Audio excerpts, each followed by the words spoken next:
আমাদের গরু ছাগল আমরা পানি পিপাসায় মারা যাচ্ছি। এলাকায় আমরা অনেক কষ্টতে দিন যাপন করছি।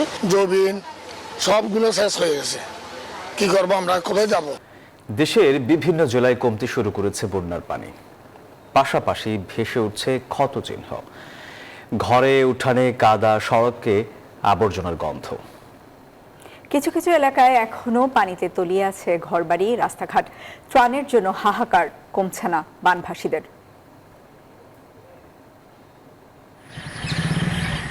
বন্যার পানির সাথে স্বপ্ন ভেসে গেছে চট্টগ্রামের সাতকানিয়া, চন্দনাইশ ও বাঁশখালীর লাখো মানুষের। পানি কমার পাশাপাশি ভেসে উঠছে দগদগে ক্ষতচিহ্ন।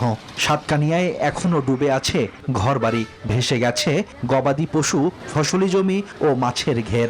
আমাদের গরু ছাগল আমরা পানি পিপাসায় মারা যাচ্ছি। এলাকায় আমরা অনেক কষ্টতে দিন যাপন করছি। জমিন সবগুলো শেষ হয়ে গেছে, কি করবো আমরা, কোথায় যাব? নতুন করে জলাবদ্ধতার ভোগান্তিতে কুমিল্লা নগরবাসী। ডুবে গেছে শহরের গুরুত্বপূর্ণ সড়ক। এইচএসসি পরীক্ষার্থীদের কেন্দ্রে পৌঁছাতে ব্যবহার করা হয় নৌকা। প্রত্যেকটা অভিভাবকের পক্ষ থেকে আমরা এটাই বলতে চাই, আজকে পরীক্ষাটা যদি স্থগিত করা হতো প্রত্যেকের জন্যই ভালো হতো। বান্দরবানে পানি নামলেও দুর্ভোগ কমেনি। রাস্তায় ও বাসাবাড়ির সামনে কাদা, মাটি আর ময়লা আবর্জনার স্তূপ। ঘর মেরামতে বিপাকে পড়েছেন ক্ষতিগ্রস্তরা।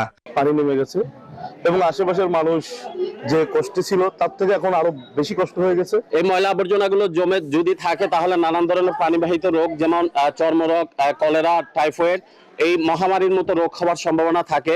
9 দিন পর রাঙামাটিতে ভেসে উঠছে সড়ক, হাটবাজার ও ফসলি জমি। তবে সবকিছু তছনছ।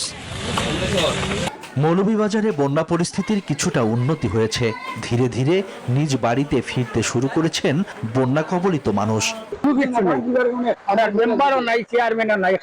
পানিয়ে ডুবাইল, কত মানুষ না খাইয়া আছে, কত মানুষের অবস্থা খুব খারাপ। নতুন করে পাহাড় ধস না হলেও আতঙ্ক কাটছে না পাহাড়ি জনপদে।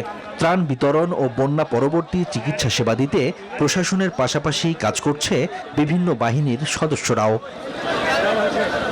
Desk report, news 24।